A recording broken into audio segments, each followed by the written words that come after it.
Welcome to the Transcendent Minds Podcast, the podcast where we explore the mysteries of the mind and the human experience. Join us as we delve into topics such as consciousness, spirituality, and personal growth with expert guests and thought-provoking discussions. Get ready to expand your mind and discover new insights on this journey of self-discovery. Now here's your host, Peter Michael Deeds. Joining us today is medium Jenny Lea, an empath, psychic and channeler who's experienced the paranormal and metaphysical her entire life. Jenny has dedicated herself to honing her extraordinary abilities to connect with spirit guides, angels, extraterrestrials and higher dimensional energies through mediumship and trance channeling. She's the co-host of the Witching Hours podcast and an accomplished artist whose spirit art provides another conduit for otherworldly expression. Jenny's path has been one of opening her mind and spirit to the profound strangeness that lurks beyond the thin veil of our physical reality. So let's fasten our spiritual seatbelts as we dive deep into this modern mystic's most intimate encounters with the great beyond. Jenny Lea, welcome to the Transcendent Minds Podcast. What a fantastic introduction. Thanks. You're most welcome.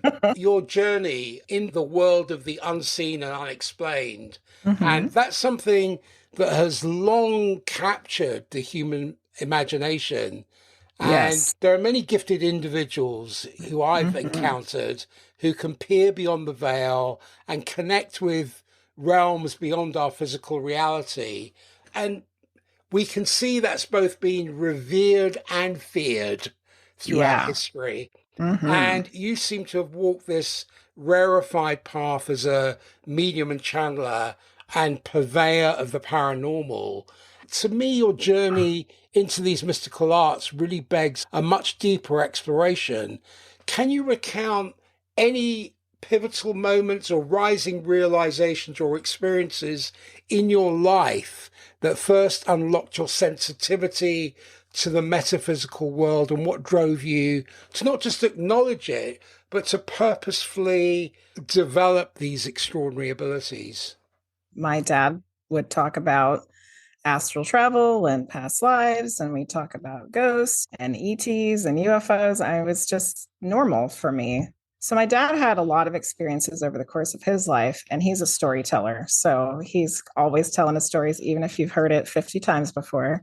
One of his stories that he always used to share, which he actually had evidence to back up, was that he would astral travel when he was a child. One of the places that he traveled to was, I don't know the exact location, I should have looked it up, but I didn't even think I was going to talk about this. It's one of the Shinto shrines in Japan. And when he was 4 years old, he painted a picture of it. And I have it framed and hanging up.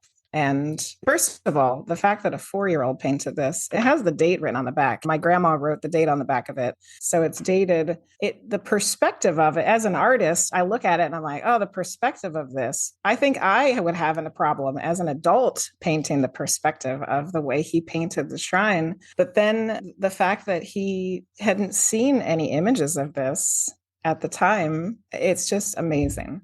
I have all of that in my mind already as a young child because he's sharing these stories. And when I was about 7 years old, we took a field trip to the Virginia Museum of Fine Arts, which is a fabulous art museum. I'm so lucky to live in a state that has such a wonderful art museum, especially as an artist. We go into the Egyptian section. This is the 80s. Keep people away from touching stuff. And I'm 7. I reach out and I put my finger on this particular sculpture, which I don't remember which one it is now. And every time I go back, I'm looking like, which one was it? Did I touch that day? But I don't remember. But when I touched the sculpture, my finger touched it, I instantly felt like I was being pulled away, like my conscious mind was going somewhere.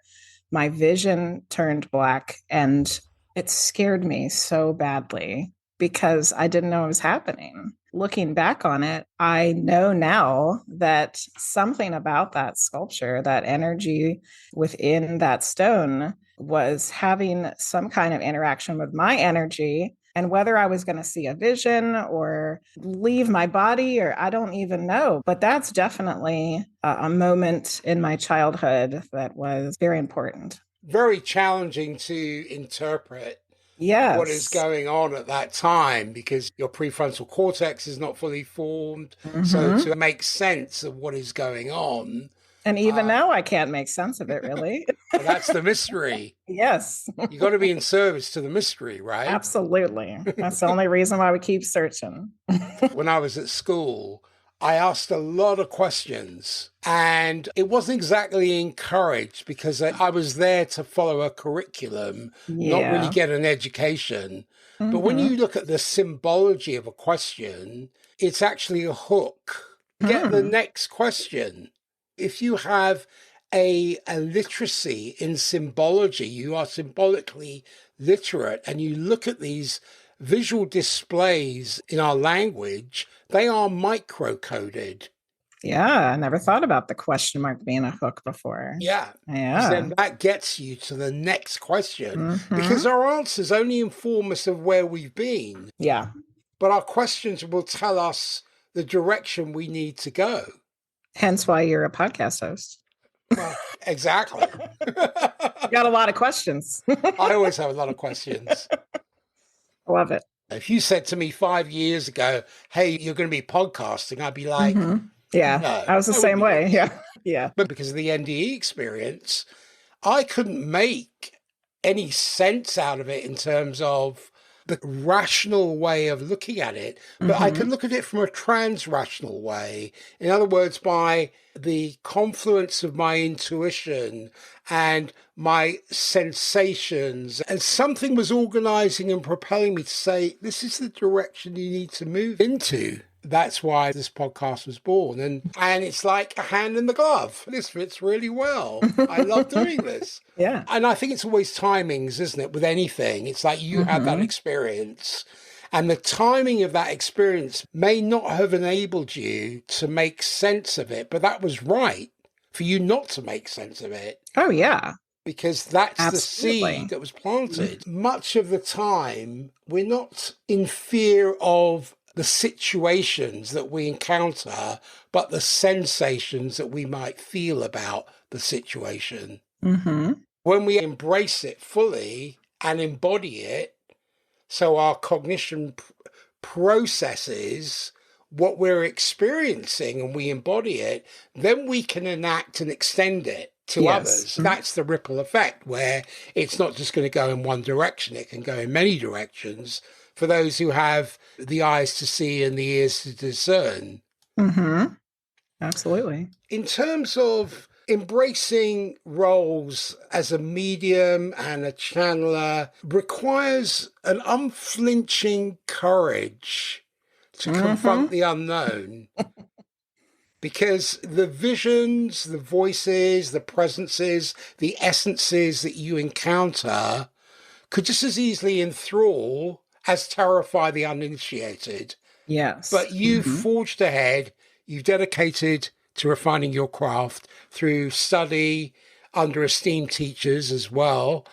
Can you illustrate the process that you go through when connecting with a spirit or entity or higher dimensional energy? And how do you discern the authenticity of these encounters and overcome the skepticism that many have about their veracity?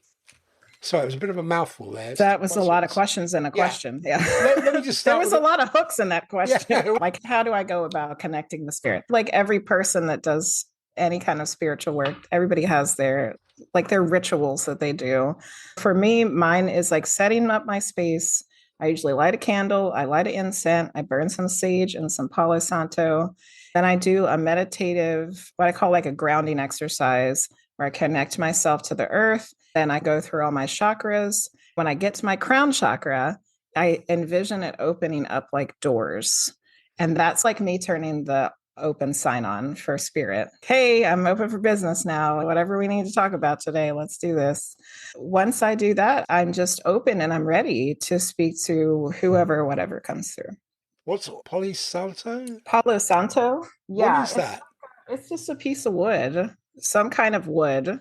I was always burning sage, but then I learned that the sage gets rid of the negative, but then it leaves a void.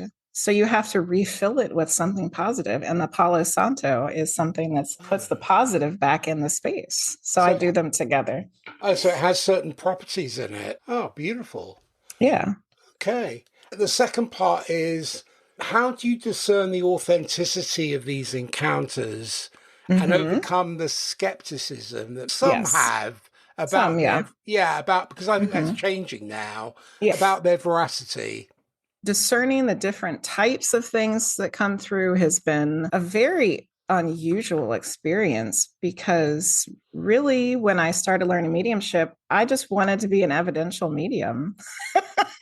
I just wanted to read people, talk to people's grandmas and give them messages. And that was all that I thought I was doing. But Spirit had a whole nother journey for me, because it didn't take long from when I started doing this work that there started to be things that came through that weren't people's loved ones. And I had to figure out every time something new came through, what is this? What am I seeing? What am I experiencing? I think that every person and every medium and anybody that explores this world will go about that journey in a totally different way. But for me, it was seeing things in like this layered way. Like I saw everything in like the layers of an onion. And the first layer was the place where our loved ones are. And then the next layer was the angelic realm. And then the next layer, I don't know what's there because they never show it to me. There's a few more layers, and then there's like people's higher selves. And then it goes up until you get to source. It's been a huge process over the course of the last 3+ years of figuring out all the different types of things. But your question really was, how do you know what you're getting? There have been times when there was deceptive things. For example, there was a reading one time where what seemed like a person showed up, and they were trying to say that they were connected to the person I was reading for. But I can only assume that it was my higher self was like, the alert went off. And no, this is not right. They're not who they say they are. So I always get an alert from someone or my higher self that lets me know that something's amiss. Then I can see what it really is. In today's rapidly advancing technology and materialism and consumerism, it lives in some of the populace that the mystic arts are a practice that could easily be dismissed as some archaic holdover. I see that you stand firm in their relevance and offering services to help others to attune to the unseen forces and past lives. It's not some mere parlor trick or performance, but it's something that you approach as a true calling. What is the ethical obligation you feel as a medium and a channeler? You have to go about your readings in a compassionate way. So no matter what or who comes through, you have to think about who the person is, what the message is, how that's going to affect the person you're reading for. Like, for example, there's lots of times where when I'm doing an evidential reading, a person comes through who was an abuser or someone who was not pleasant to the person I was reading for, that I'm reading for. And when I see that and I sense it, I have to ask them if they even want to hear from that person. And sometimes they say no. And sometimes they're like, no, I need to hear that. That's what they're going for. I need to heal this. Other ethical things about mediumship is that you can't necessarily go seeking for the people to read for. You can't go out on the street and be like, oh, hey, your grandma says whatever. That's not acceptable because you don't know what that person's beliefs are. They might think that I'm talking to demons or something. I'm going to scare them. That's not acceptable. So you have to let the people that want the services come to you. So those are a couple of ethical things. Are there any lines that you will not cross or entities that you refuse to engage with? Yeah, I won't let, because we have had some kind of negative, nasty people spirits come through before that want to like start an argument or they want to say something mean. And I'm not going to say that to them. That's no. Like, you're going to have to rephrase what you're saying or you're going to have to leave because we're not doing that. But anything that's like the darker side of things, I will engage because I feel like that's unnecessary and that I'm capable of doing that. The nasty people is another thing. Yeah. Oh, yeah. Well, there's some of those around. Yeah, there's some of them are still like that when they're dead too, Yeah. unfortunately. Gosh. You did ask me a question earlier too that I did not answer. It was about skeptics. I like to go about skeptics like this because there's plenty of things that I've experienced that I didn't believe in. And my number one example of that is that I didn't used to believe in angels. I didn't until I saw one. Yeah. And then I had to open myself up to it. So when someone says, I don't believe this or I'm questioning this, I really just have to tell them that's okay. Because even for me, I don't believe something until I experience it for myself.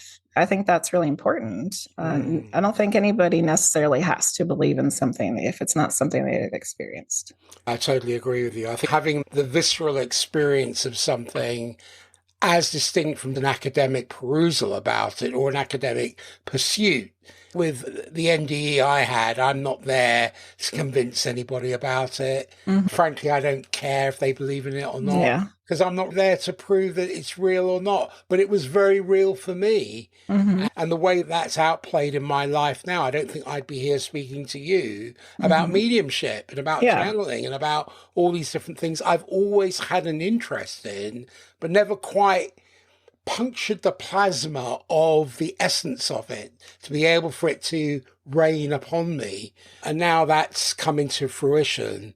Where do you see these experiences or these practices fitting into our modern world and the future of humanity's spiritual evolution? I would like to think that it would become, in my ideal world, this would be something that was open and accepted, and people would realize the value of all the different types of spiritual practices and healing modalities, that it's all something that is very much a benefit to everyone. Do I think that is going to happen anytime soon? We're working on it. But I think that pendulum could very easily swing back the other way. I feel like we've made some momentum, but at any time it could very well just go back to the way it was. I hope that it doesn't, though. I think it takes at least 2 generations to change anything in terms of politics and education and communication and collaboration. I think all these things are going to change. As an example, we have more say in our communities. I think in Oregon, they have a sign when you drive in saying, "Welcome to the free state of Jefferson." More and more people are now wanting more say and more autonomy in their communities and a closer affiliation to the earth and to the soil and more natural ways of being and more natural ways of what it means to be human. If some of these natural things were to manifest themselves as a permanent fixture in our society, are we coming into a new time where there's going to be a plasma of change and transcendence? I think it very well could be. Yes. A lot of the different type readings that I've done over the past few years that aren't evidential, the messages that come through often are that we're in a shift. They use that word a lot. This earth is shifting. You're in a shift. Things are changing. And there's been a lot of messages about structures needing to be rebuilt. I believe they're talking about our societal structures, which is pretty much what you were talking about. And then you had said earlier when you were talking about like people thinking that this type of work is archaic. I think that's exactly what we're doing, is that we're taking everything back to a time when we were like this, when we had small communities that used nature, that didn't have all this extra stuff that we didn't need, that used the earth for medicine and that knew energy and that knew that spirits were there. And it just feels like we're going back to that time. But of course, it'll be different because our world is totally different. We have all these technologies and things. We'll get to see it. It's a project that I'm working on, which is to do with a true education. And it's not about going to school and being able to have good data storage and vomiting out the answers on a piece of paper,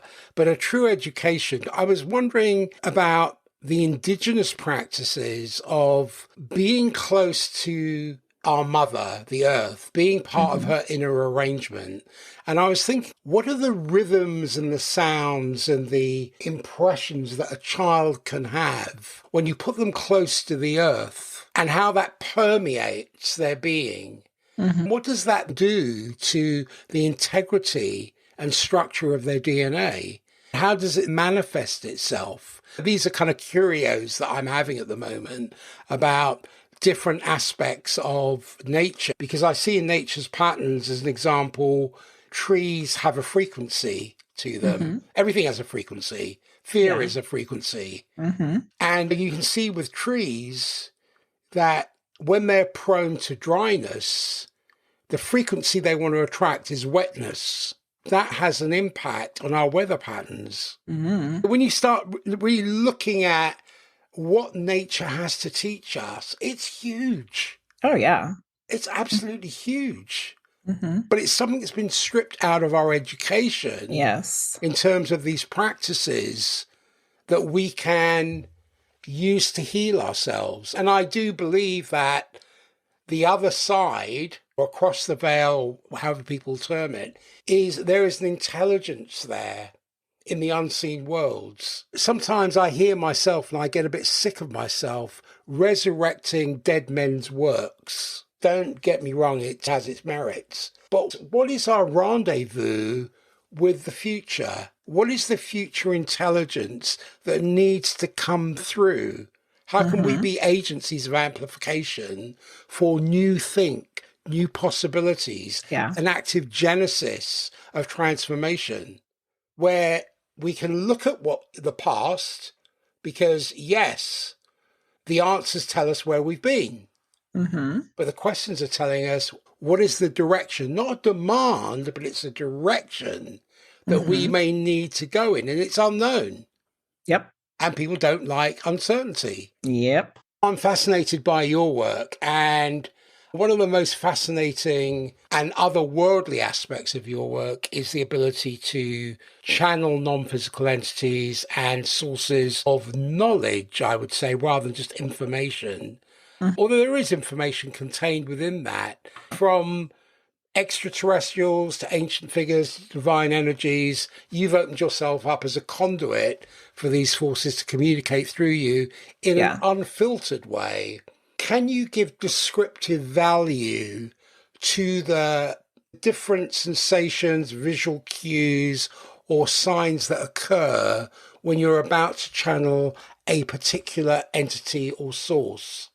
When I am going to channel, I know immediately because I feel a pressure being pushed onto my physical body. It usually comes from above, and it's like this constant pressure onto myself. My head usually like starts falling backwards, and I don't know what that is. Sometimes I've almost felt like my head is like a satellite dish and they have to put it in the right place. Let's put it in their right place so we can send this radio broadcast into her head. That's what it feels like sometimes.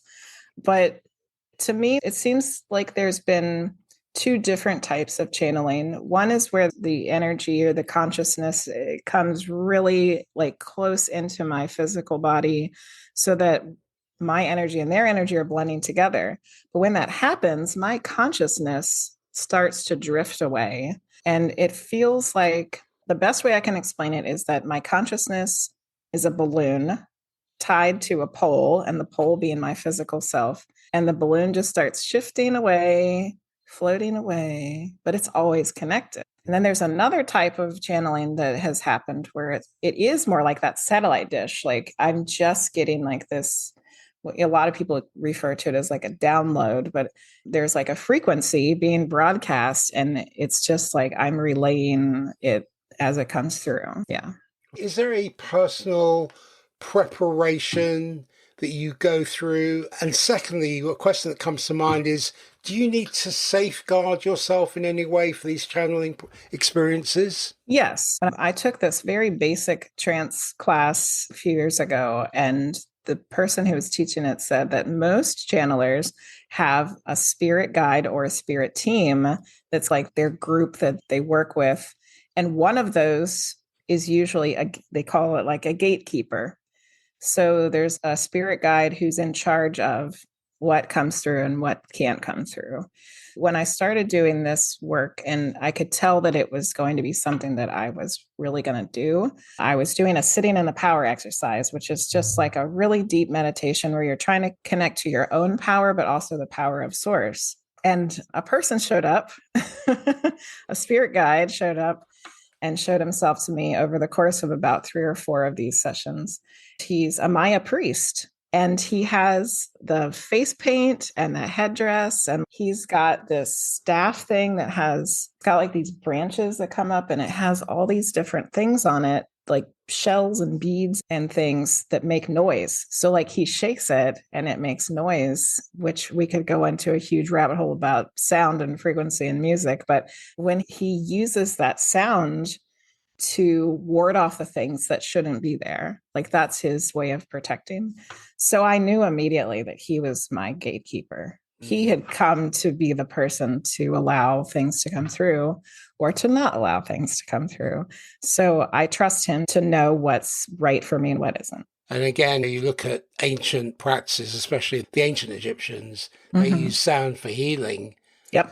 And you can see it in terms of the Aborigines using sound. And as you say, music, sound, frequencies, vibrations, it all has healing quotient to it. As you were speaking, that came up to me was there's an element of, and correct me if I'm wrong here, but it seems to me there's an element of surrender.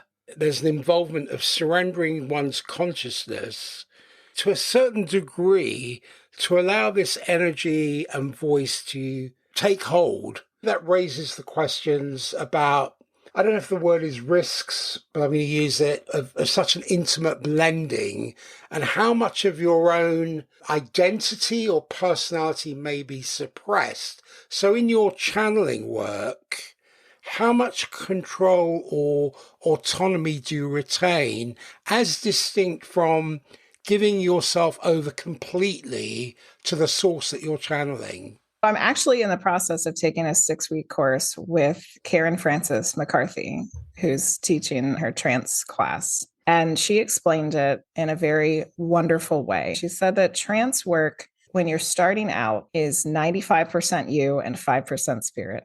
And the more that you do it and the better you get at it, and the more you can connect, you can get to the point where it's 100% spirit, because your consciousness goes into a state of what she calls oblivion. You are not aware at all of what is happening or what is being said. I have never gone into oblivion.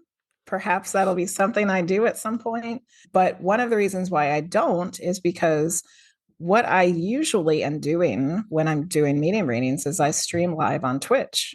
If you don't know what Twitch is, it's a streaming platform that started out just for gamers to stream video games. Since then, now there's like cooking and podcasts and talk shows and tarot channel. And that's where I usually stream, is on the tarot channel.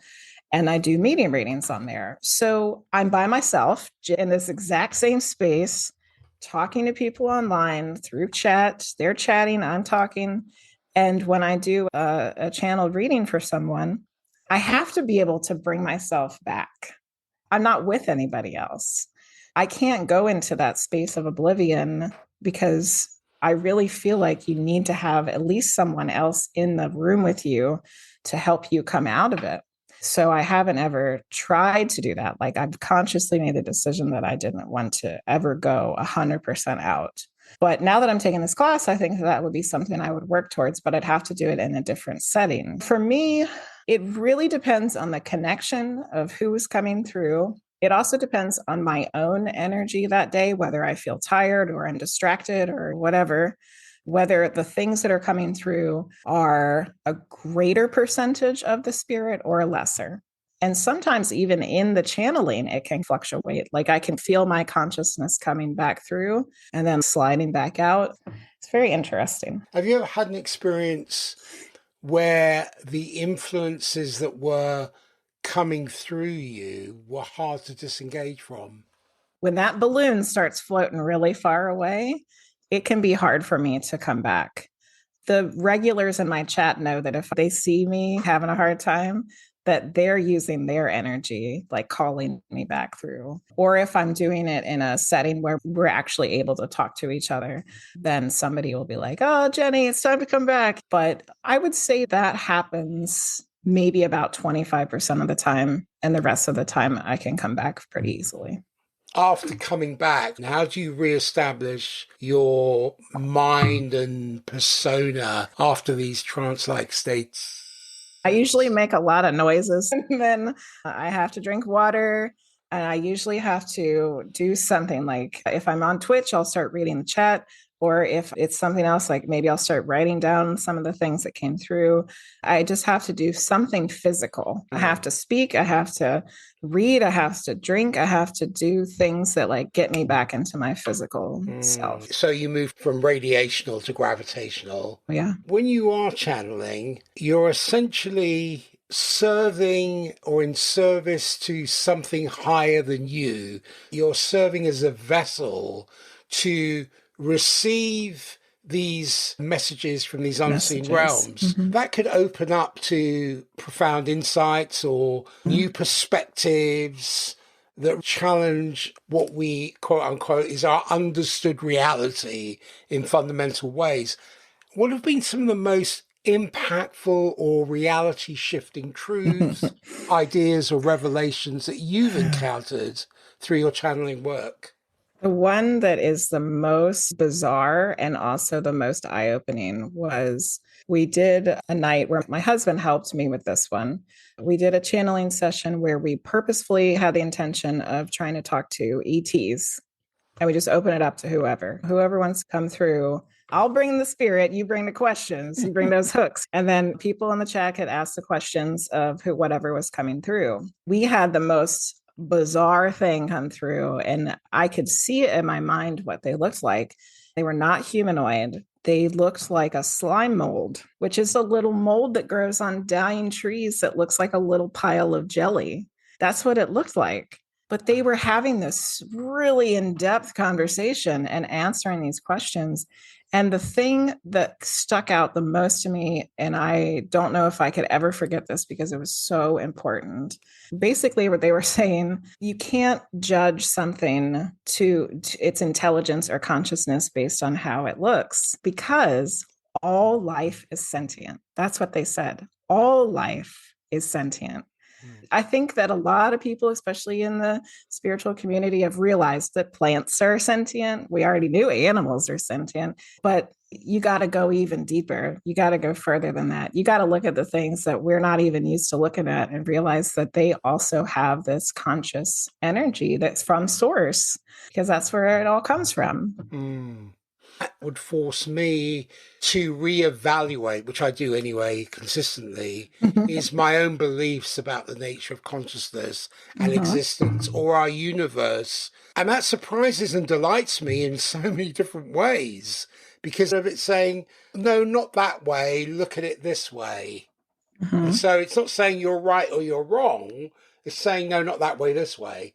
So I look that way, and then it's kaleidoscopic. It has all these different colors and different frequencies and different energies and different vibrations to it.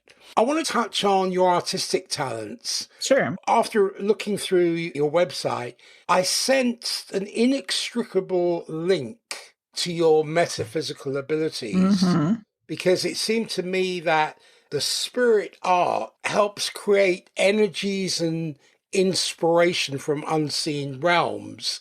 And that blending of creativity and channeling, I think that's quite unique in many ways.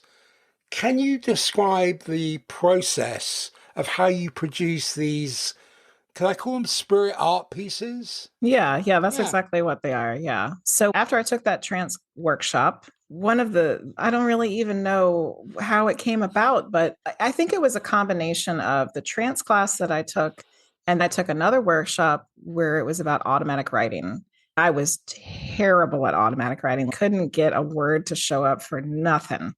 But then I was thinking about it and I was like, I'm an artist. So like, why don't I just try this with imagery instead of words? So I put those two things together. We like to call it the trance prance circle, this trance circle that we practice in. I just tried it one day to see if it would even work, and it was working. So I just went for it and I did it live on my Twitch stream. And the very first one that we did, there was two different entities that came through, and the image that came through was two different pictures in one.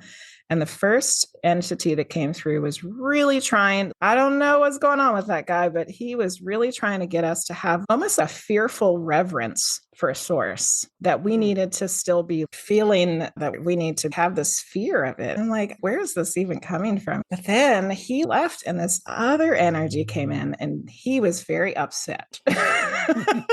And he made like this really harsh, jagged markings on the paper. And he was just having a fit about how we couldn't get it together on Earth. And what are you guys doing? Shouldn't be like this and all this stuff.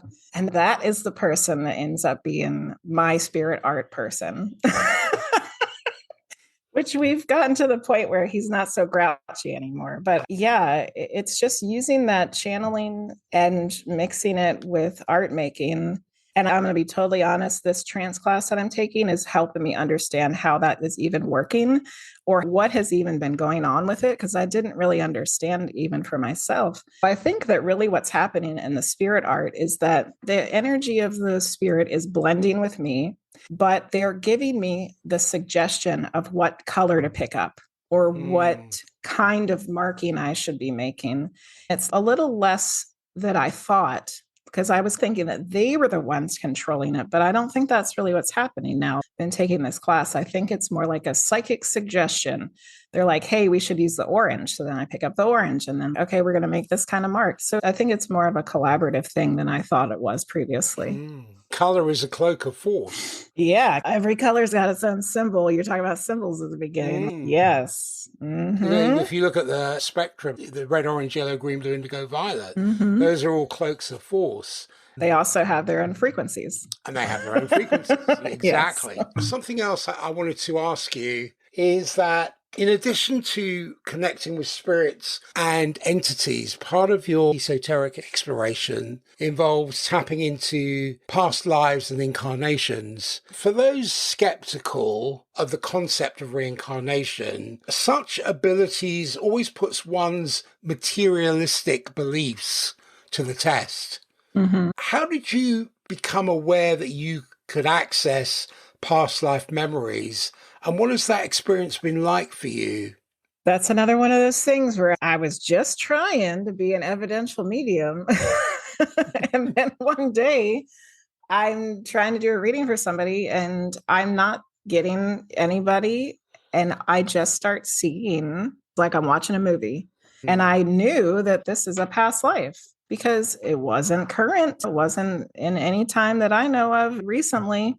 And it's escalated since then. It started out just as that, because spirit knows what the person needs to hear. That's really what it comes down to, is that spirit knows when a person comes to me for a reading, what that person needs to hear or know at that particular time. So whether it's they needed to hear from a deceased loved one, whether they need to see something from a past life, whether they need to have this crazy channeled message from an alien from who knows where, whatever, spirit knows. So the past lives reading started out as those kind of seeing a movie things. But then recently, over the past maybe 6 months or so, I started going to the Akashic records first. And I get taken through the Akashic records, which if you don't know what the Akashic records is, it's the only way I can explain it is it's a physical place in a different realm that holds all the records of every single person that's ever been alive and like every life I've ever had. It seems to me from my experiences going there that each soul has its own section in the library, because I get taken to a place in the library and it's always really cool because I get to see the different places. It's like I'm walking through this building and I get taken to their section and then I ask, well, what am I supposed to see at this time? And then a book will come off the shelf and then I go into that movie. It's always fascinating because the whole process is amazing. My husband's a history teacher. In that regards, I also like history. So I'm getting to see these little windows and glimpses into history as a side note to this being a reading for someone of something they need to hear. Was there a particularly vivid or significant past life that you tapped into? And how has it informed this current life that you're living? I've gotten to see maybe not quite a dozen of my own lives at this point. The one that affected me the most, because it was so traumatic, and I guess in some ways it was the one that made me realize that these past life visions are what they are. They're not just seeing some kind of memory of history, because it was so physically taxing on me to see it. I knew it had to be something that I experienced. I was a young woman living in like some dirt floored shack in probably the Midwest of America in pioneer times. And it showed me like a little bit of the childhood and then a little bit of her young adult years. And then I went to the death scene. And that's where it was like, oh, because she died in childbirth. She's having a baby. She hemorrhages. All of a sudden, I'm floating up in the ceiling and I can see the body that I had just left. The whole time she's like freaking out. She's my baby. And in that session of seeing this, me now, I'm just in tears and like my whole body is shaking. I just feel it through my whole physical body that this is something that really happened to me. So once again, it comes back to that. You have to experience it for yourself in order to really believe in this past life stuff. Because when you have an experience like that, I don't know how you could disclaim it.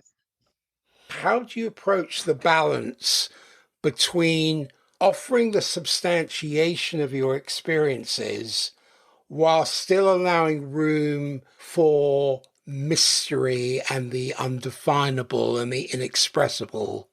For me, I'm just very open that I don't know the answers to everything. Like half the time when something comes through, I don't know how this is happening or I don't understand. In a lot of ways, just like you, I have a lot of questions. It's every time you get an answer, you get 20 more questions to go with it. As a medium who also is a Twitch streamer, I get to have those conversations with people on a weekly basis. It's really wonderful to be in that kind of community where every week we're just able to bounce in ideas off of each other, and everybody has their own experiences. Everybody is into something different and researching something different. So we can come together to try to help each other figure it out. And there's always more to learn. Always. We're never going to know it all. Peter, sorry, we're never going to know it all. Not in this one lifetime. No. But you have to be a commitment to not only lifelong learning, but to alignment to that learning. Yeah. So it becomes part of your basic constitution. It's not just academic, as you were saying earlier. It's a visceral experience of it. So education you were talking about. It's the education, exactly. Yeah. There's so much more I want to ask you, but time's always a prevailing factor. Do you have any parting words, and where can people find you? Everything you could ever want to find for me is at my website, mediumjennylea.com, and that's LEA instead of LEE. I stream on Twitch. Monday mornings is an art morning. Tuesday night is a variety night. Wednesday morning is a reading day. And Friday night's my big to-do, which is a reading night as well. On Thursday nights, we stream live podcasts called the Witching Hours Podcast on Twitch as well, but you can find that on YouTube and anywhere that you listen to podcasts. I got a YouTube channel. I'm on Twitter, Twitch, Instagram, everything, everywhere. I even made a TikTok. I don't know if I'm regretting that yet or not. And then I offer personal readings. Luckily, doing all these amazing, wonderful podcasts, I've started to get a lot more personal readings, which are always a wonderful experience. So all that stuff's available on my website. And do you have any parting words at all? I also teach all this stuff.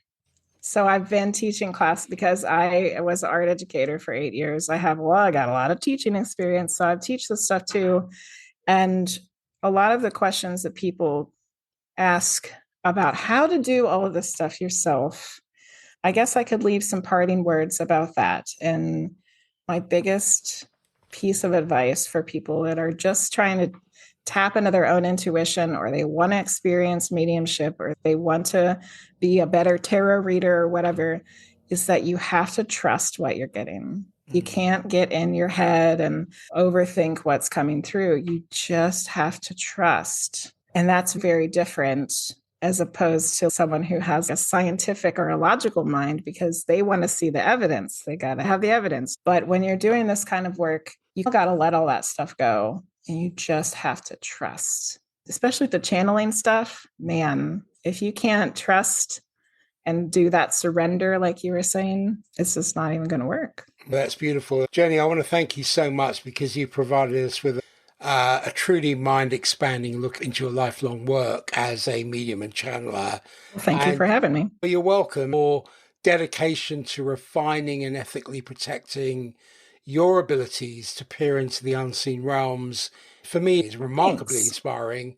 And while your experiences may strain the credulity of hardened skeptics, they nonetheless force us to reckon with the possibility that there are planes of existence and intelligences that transcend our basic understanding of this material reality. Yeah. For listeners, whether you view Jenny's skills through a spiritual, scientific, or simply entertainment lens, there is no denying the powerful implications of what Jenny has shared with us today. And I want to wish you, Jenny, a continued elevation and growth and awe and wonder in your metaphysical journey. Thank you so much. You're most welcome.